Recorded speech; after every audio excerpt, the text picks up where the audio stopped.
서울 여의도 금융위원회 브리핑룸. 벽시계가 새벽 3시 57분을 가리키고 있었어요.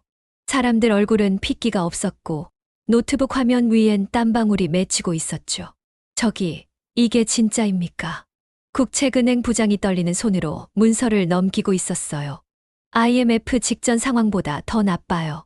외국계 자금이 하루 만에 4조 원 넘게 빠져나가고 있었어요. 환율이 1,800원을 돌파했었습니다. 채권 금리가 5%를 넘고 있었어요. 개인 연기금 계좌도 동시 출금 중입니다.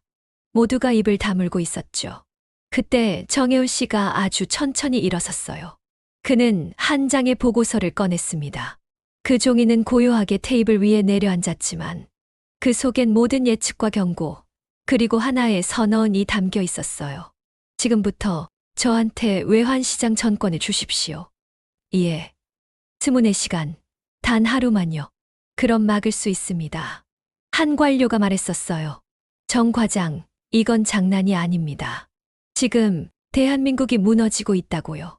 그는 아주 부드럽게 대답했어요. 알고 있었어요. 하지만 저희가 지금 선택하지 않으면요. 이건 나라가 아니라 사람 하나하나가 무너지는 겁니다. 그 순간 정혜훈 씨의 휴대폰이 진동했어요. Alice W. I'm here. 그리고 다음 순간 뉴스 속보 자막이 떴습니다. 속보 글로벌 헤지펀드, 한국 국채 공매도 개시 원화 가치, 급락 중. 그날 새벽 4시. 정혜훈 씨는 다시 금융시장에 들어가고 있었어요. 이번엔 국가를, 그리고 사람을 지키기 위해서요. 서울 남대문 근처 어느 비공개 경제안보실 회의실. 시간은 오전 6시 42분이었어요. 밖은 아직 어둡고 커피도 식고 있었죠. 정혜훈 씨, 저 이건 그냥 해프닝 아닌가요? 외국계 자금이 왔다 갔다 하는 건 늘 있었잖아요. 그가 조용히 노트북 화면을 돌렸었어요. 거기엔 이상하게도 일자별로 특정한 헤지펀드에서 똑같은 시간에 국채 매도 파생 연동 스왑이 쌓이고 있었죠. 이건 단순한 유출이 아니었어요. 저희 시스템 안에 그들이 들어와 있었어요. 그것도 저희 은행 직원 이름으로요. 뭐라고요? 설마 내부자라는 겁니까? 내부자 아니었으면 이 타이밍은 불가능했었어요. 그는 키보드 위에 손을 올리고 타이핑을 했죠. BNRF 코리아. 그게 뭐죠? 그 펀드 이름이요. Break Nation First Korea. 무너뜨릴 국가 리스트에서 한국이 1번이었더라고요. 회의실 안공기까지 얼어붙고 있었어요. 누군가 한숨을 길게 내쉬었고 옆자리 실장은 종이를 떨어뜨리고 있었어요. 그럼 저희가 지금 뭐 해야 하죠? 그는 말했었어요. 이건 수치로 보면 안 됩니다. 상대는 국가가 아니라 알고리즘이에요. 돈으로 싸우는 기계입니다. 그날 오후 정혜훈 씨는 옛 친구 김예빈 씨를 찾아갔어요. 그녀는 중소기업연합회 쪽에서 새로운 프로젝트를 맡고 있었죠. 너 또 뭔가 터졌지? 응. 근데 이번엔 진짜로 터졌어. 어떻게 터졌는데? 국가 단위로요. 그녀는 라떼를 한 모금 마시고 있었어요. 그럼 지금부터 우리가 구할 건 은행이 아니라 사람이라는 거네. 그는 그 말에 고개를 끄덕였어요. 맞아. 이젠 숫자가 아니라 사람이 무너지고 있었거든. 그날 밤 혜훈 씨는 서울 남쪽 끝의 한 허름한 사무실에 앉아 있었어요. 노트북에선 실시간 환율 그래프가 출렁이고 있었고 달러원 선물 스프레드는 4개월 만에 최악의 숫자를 찍고 있었어요. 그는 모니터에 대고 조용히 중얼거렸습니다. 들어오셨네요. 하지만 이번엔 그냥 보내드리지 않을 겁니다. 서울 성수동 창고 사무실. 그날 새벽 2시 혜훈 씨는 모니터 앞에서 눈을 감고 있었어요. 한 손엔 식지 않은 블랙커피, 다른 손엔 샤프로 계산한 숫자들이 적힌 노트였죠. 모니터에는 국가신뢰지수 KTI라는 생소한 단어가 깜빡이고 있었어요. 금리가 아니라 심리였어요. 시장 참가자들이 한국을 신뢰하느냐 마느냐. 그게 문제였거든요. 그는 그걸 수식으로 만들고 있었어요. 뉴스기사 키워드 감정 분석 국가 정책 반응 속도, SNS 투자자 정서, 국채 매도 강도. 이 네 가지를 합쳐서 단 하나의 지표로 계산하고 있었죠. 그 시각, 미국 시카고. 앨리스 씨가 있는 사무실에도 혜훈 씨의 이름이 다시 떠오르고 있었어요. 정혜훈 또 움직이기 시작했네. 그녀는 헤지펀드 회의에서 말했었어요. 그 친구는 숫자를 사랑했지만 이제 사람을 믿고 있었어요. 그게 더 위험하죠. 왜냐면 사람은 예측이 안 되거든요. 다시 서울. 다음 날 아침 금융위 고위 관료들 앞에서 정혜운 씨가 발표하고 있었어요. 이 지표가 0.85를 넘기면 외국계 매도세는 24시간 안에 멈출 수 있습니다. 근거는요. 과거 일본, 터키, 브라질 사태에서 이미 나타났던 패턴이었어요. 단지 그걸 수치화한 사람이 없었을 뿐이죠. 근데 이걸 진짜 쓸 수 있겠습니까? 믿고 있었어요. 왜냐하면 이건 돈이 아니라 사람을 분석한 수치니까요.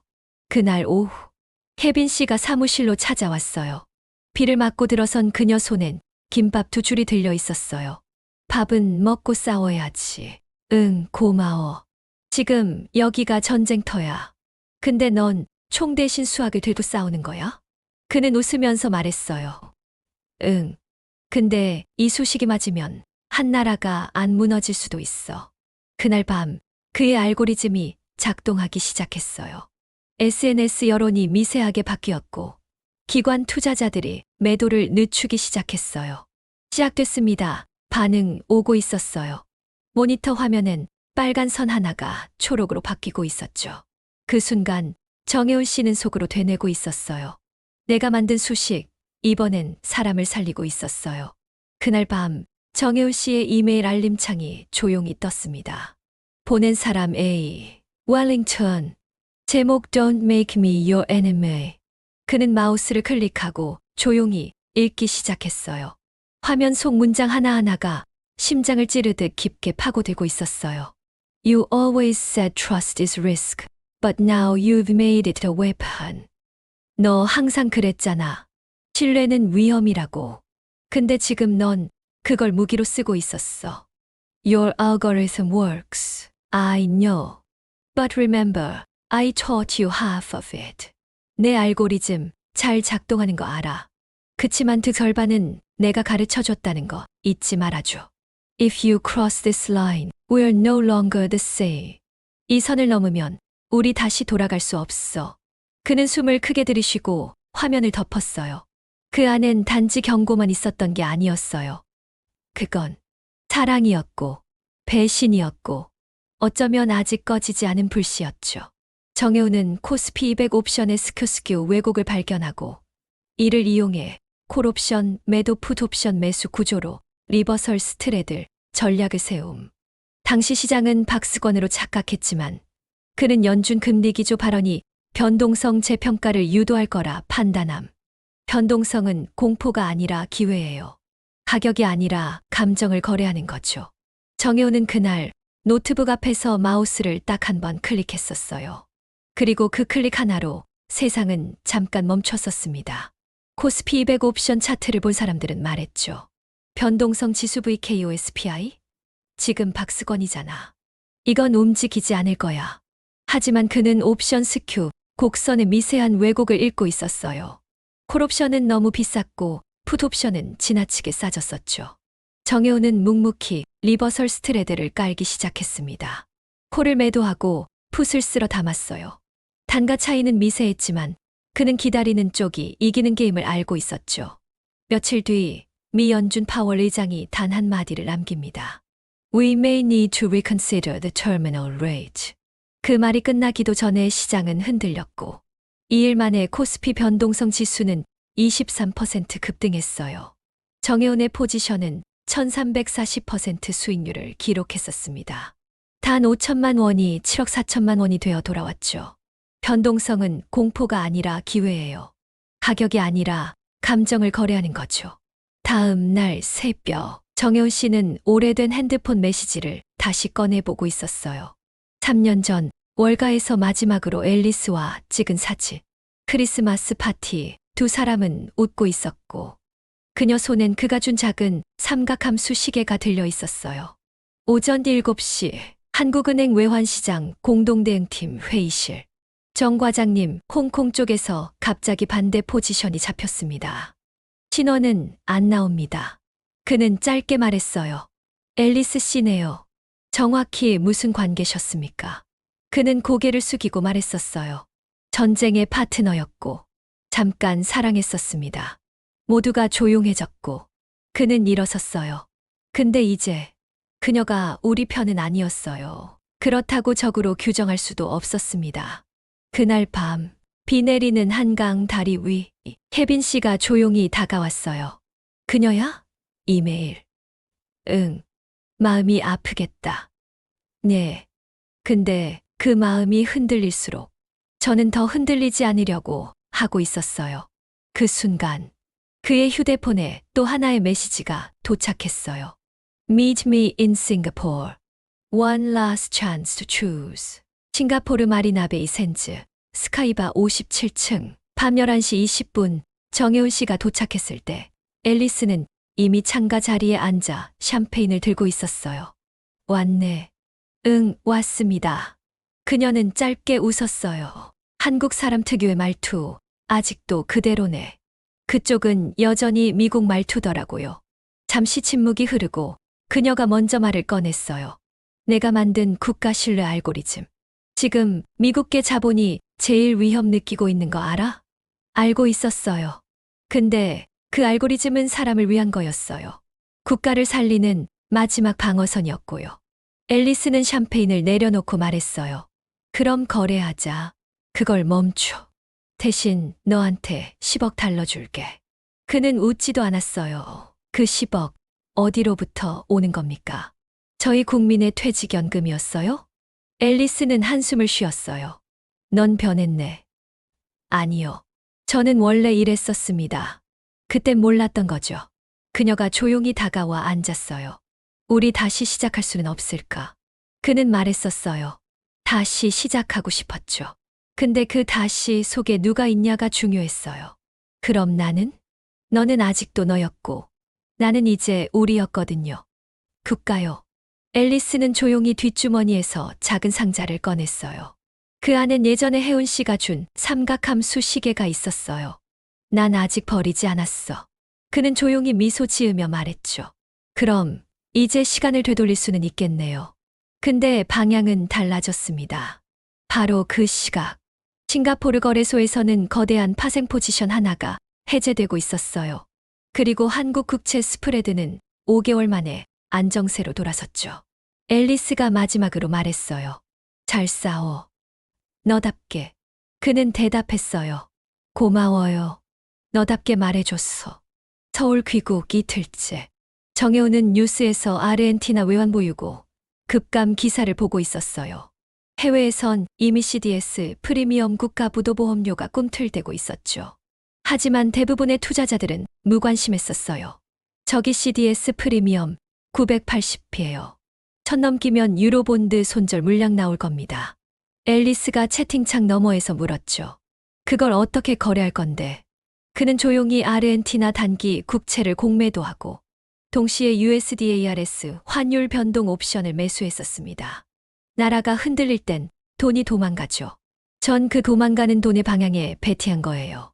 그리고 며칠 뒤 IMF와의 협상이 미뤄졌다는 소식에 페소화 12% 폭락.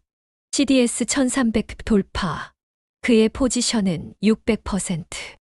3천만 원이 2억 1천만 원으로 바뀌었죠. 그러나 그는 단 하루 뒤 포지션을 닫았어요. 김혜빈이 말했어요. 더 기다리면 더 벌 수 있었잖아. 그는 조용히 답했습니다. 국가의 고통으로 돈 버는 건 하루면 충분해요. CDS는 보험이 아니라 사람들의 불신이죠. 전 세계가 누굴 믿지 못할 때 누굴 믿어야 할지 아는 사람이 돈을 법니다. 다음 날 정혜우 씨는 한국은행 지하 금고를 찾아갔어요. 그는 무겁게 걸려있는 금고 앞에서 옛날 수업처럼 말하고 있었어요. 여기 있는 금이요. 지금껏 국가를 위한 상징이었죠. 근데 이제는 방패가 아니라 피로 흘러야 합니다. 동행한 재정국장은 놀라서 되물었어요. 금을 시장에 푸신다고요? 그럼 신용이 흔들립니다. 아니요. 저는 금을 파는 게 아니라 금의 움직임을 시장에 노출시키려는 겁니다. 사람들이 한국이 자기 통화 방어를 위해 금까지 쓸 수 있는 나라라고 믿게 만들 거예요. 같은 시각, 그는 서울 명동의 은행 본점 회의실에서도 움직이고 있었어요. 각 시중은행 자금부장님들, 지금 외환보유고에 기대지 말고 중소기업의 수입 대금을 전면 보증해 주세요. 그럼 리스크가 커집니다. 맞아요. 그래서 제가 정부 대신 보증 스왑 파생 상품을 만들었어요. 그는 엑셀 한 장을 보여주며 말했어요. 이건 국가가 뒤에 있는 옵션이에요. 우리가 직접 전선에 나가자는 거죠. 이후 일주일, 금융시장은 조용히 움직이기 시작했어요. 기관들이 큰 보유량 공개, 뉴스에 반응했고, 해외 자금 일부가 다시 원화채권으로 유입되기 시작했죠. CNN 서울 특파원은 이렇게 말했어요. 한국 금융전쟁에서 선제 공격, 보유한 자산의 움직임만으로 시장 심리를 되돌리는 천재적 작전. 그날 밤 혜빈 씨와 명동거리 포장마차에서 라면을 나눠 먹던 혜우 씨는 조용히 말했었어요. 금은 무겁고 비싼 게 아니라 사람이 믿는 게 있을 때만 무기가 되더라고요. 혜빈 씨가 말했어요. 그럼 넌 누구를 제일 믿었어? 사람이요. 시장도 돈도 아니라 사람이 가진 기대요. 2002X년 11월 27일. 그날 밤이었어요. 저는 혼자 사무실에 남아 전기차 산업 보고서를 훑고 있었죠.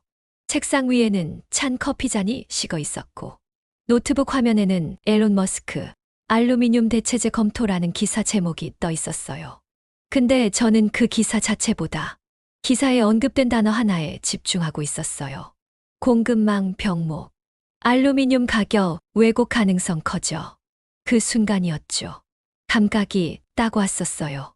알루미늄 재고는 줄고 있었고, 현물가는 오르고 있었는데, 선물은 너무 조용했었습니다. 전 바로 LME 계좌를 켰습니다. 런던 금속거래소 알루미늄 3개월 선물 가격은 톤당 2,150달러 선. 시장은 아직 움직이지 않았어요. 저는 3배 레버리지를 써서 3,000 계약, 총 7만 5천 톤 어치를 매수했습니다. 한 손으론 고철 도매상에게 전화를 걸었어요. 사장님, 다음 주에 고철 단가 오를 거예요.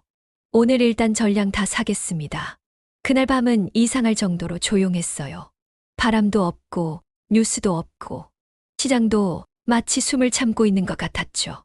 그리고 다음 날 오후 3시 중국에서 대형 전기차 공급 확대 발표가 나오자 알루미늄 현물가는 하루 만에 12% 급등했습니다. LME 선물도 곧바로 따라 올라갔고요. 톤당 258달러의 차익이 생겼고, 제가 들고 있던 7만 5천 톤에서 나온 총 차익은 약 251억 원. 물론 세금, 수수료, 슬리피지 다 빼고 정산했을 때 실제로 제 계좌에 들어온 수익은 40여 원이었어요. 하루 만에요.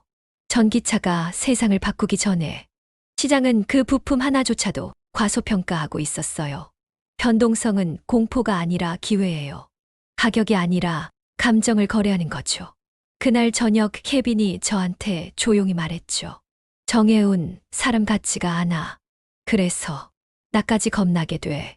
근데 전 웃으며 말했었어요. 저요? 그냥 기계 대신 사람을 읽는 법을 배운 거예요. 코스피 종합지수는 장 시작 30분 만에 6% 폭락하고 있었어요. 외국계 매도 물량이 시장을 덮치고 있었고, 프로그램 매도가 연쇄적으로 작동하고 있었죠. 정 과장님, 지금 이러다간 장중 사이드카가 아니라 서킷 브레이커 발동됩니다.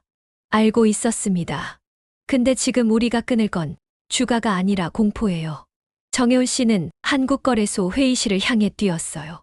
그곳엔 주요 증권사 대표, 금융위 담당자, 외국계 언론 특파원까지 다 모여 있었죠. 지금이요, 외국 자본한테 당하는 게 아니고요. 우리 스스로 무너지고 있었던 겁니다. 그는 스크린을 켜고 말했어요. 이 화면 보세요. 오늘 빠진 종목 중 80%가 한국 내 실적 탄탄한 기업입니다. 이건 가격 붕괴가 아니라 신뢰 붕괴예요. 그는 곧바로 K증시 안심지수라는 긴급 지표를 발표했어요. 자신이 설계했던 리스크 진단 알고리즘으로 공황 매도 우려 없음 등급을 시각화한 자료였죠. 이건 정부 발표가 아니라 데이터로 만든 진짜 민간의 신호입니다. 그날 오후 1시 22분, 미국 블룸버그에 이렇게 떴어요. Korea's genius trader calms the storm. 한국의 천재 트레이더, 시장을 진정시키다. 정혜운 씨는 오후 늦게 혜빈 씨와 여의도 공원 벤치에 앉아 있었어요. 진짜 힘드셨죠? 조금은요. 근데 이건 돈의 문제가 아니라 사람들 눈물이었어요. 자기 통장에 있는 주식이 무너지는 걸 보는 그 공포를 제가 조금만 덜어주고 싶었었습니다.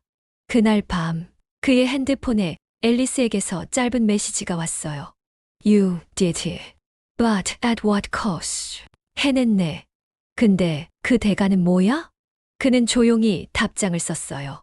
대가는 사람들 눈물 한 방울씩 모은 믿음이었어요. 2002X년 12월 스위스 바젤 BIS 국제결제은행 고위급 통화정책회의. 정혜원 씨는 한국 대표로 연단에 서고 있었어요.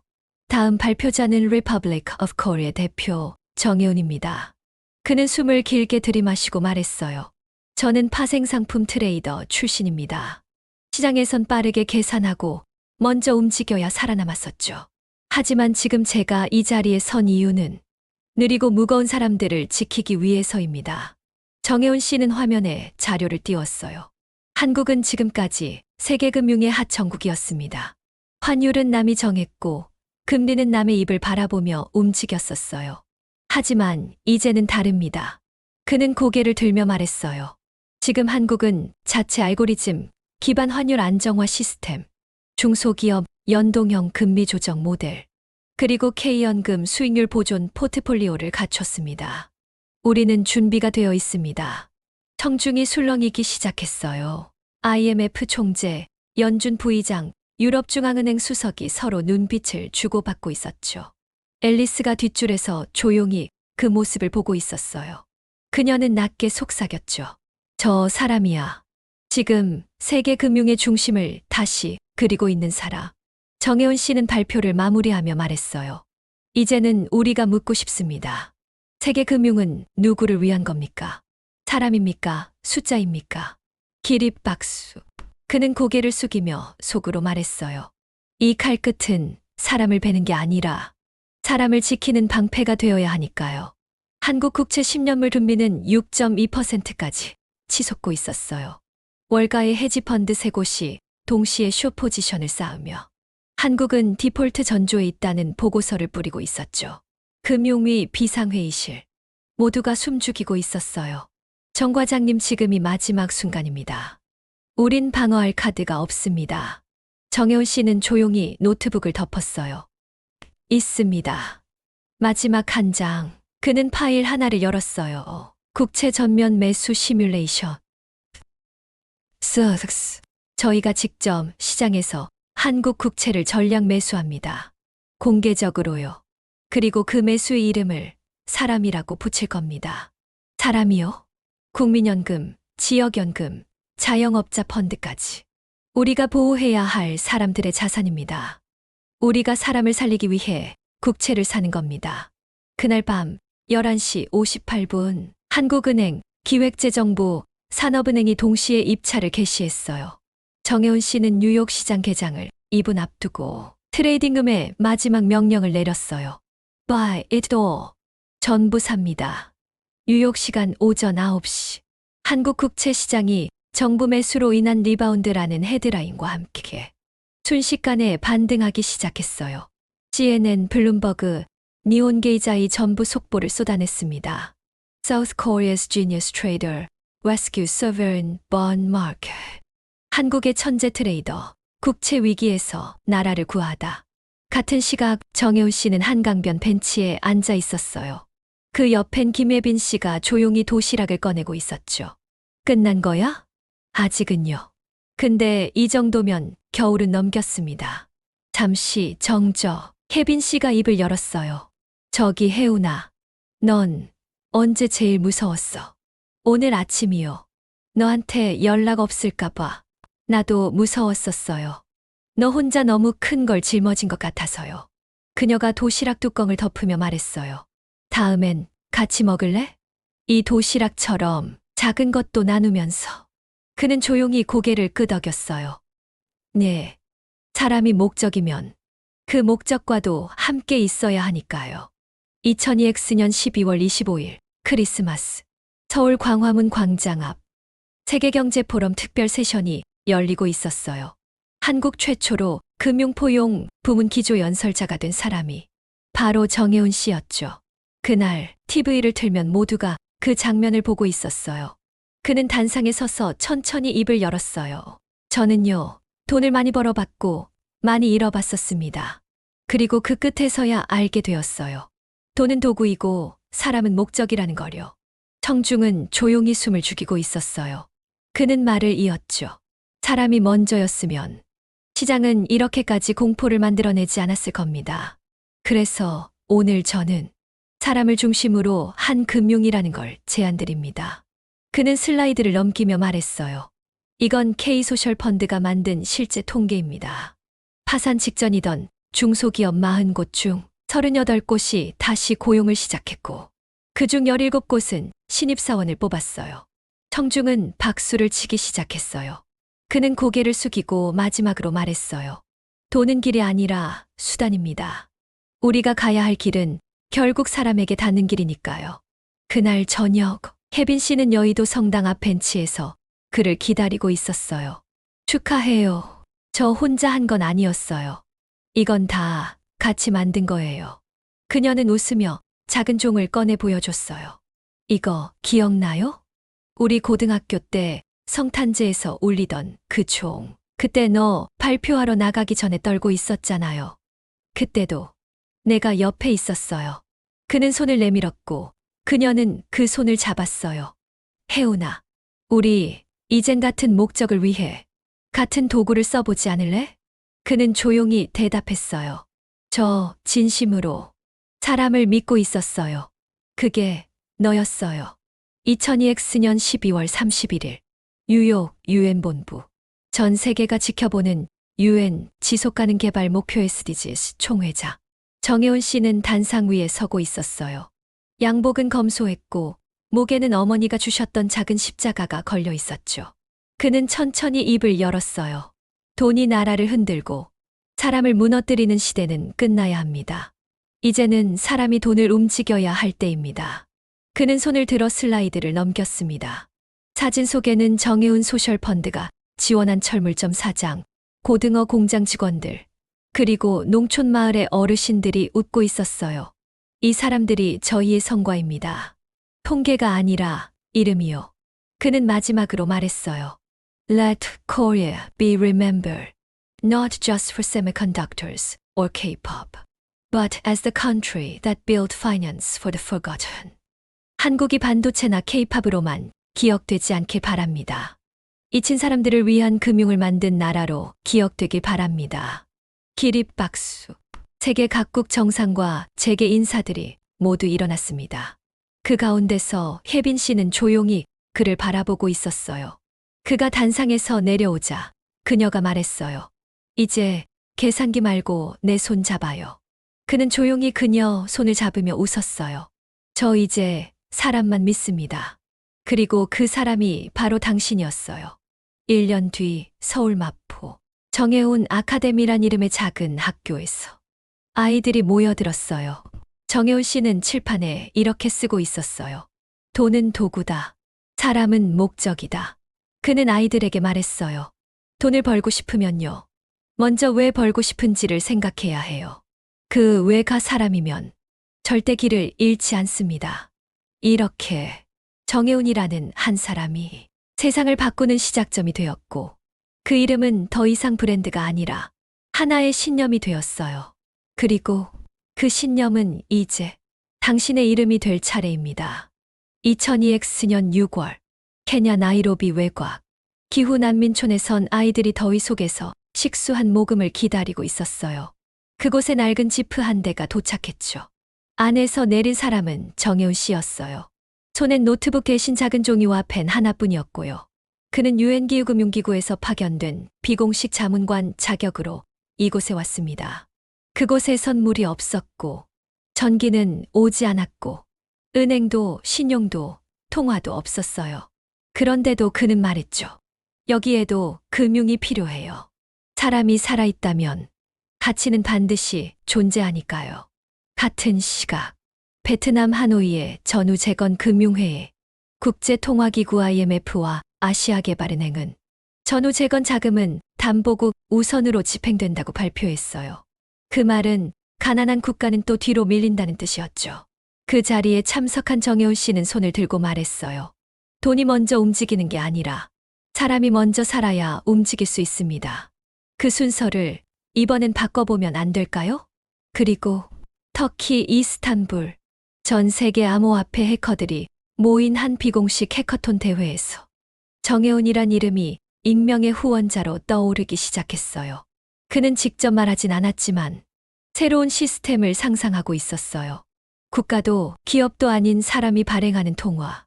그의 다음 전쟁은 기축통화의 권력과 부딪히는 가장 거대한 싸움이 될 예정이었습니다. 그리고 그 싸움의 진짜 이유는 지구 반대편에서 들려온 한 통의 편지로부터 시작되었죠. 그 편지는 단순한 종이 쪼가리가 아니라 정혜운에게 왜라는 질문을 다시 꺼내준 신호였어요. 혜운, 당신이 했던 그 선택들, 그게 지금 우리를 살게 했어요. 이제 우리도 누군가의 정혜운이 되려고 해요. 우루과이의 한 여성 창업자가 보낸 손편지주. 정혜운은 편지를 책상 위에 놓고 한참 동안 조용히 앉아 있었어요. 그의 얼굴엔 미소와 눈물이 함께 번지고 있었죠. 그리고 그는 다시 일어났습니다. 이번엔 더 많은 사람을 향해 더 멀리 가기 위해서. 그가 남긴 마지막 메모엔 이렇게 적혀 있었어요. 돈은 한 사람을 살릴 수 있다. 그리고 사랑은 한 세대를 바꾼다.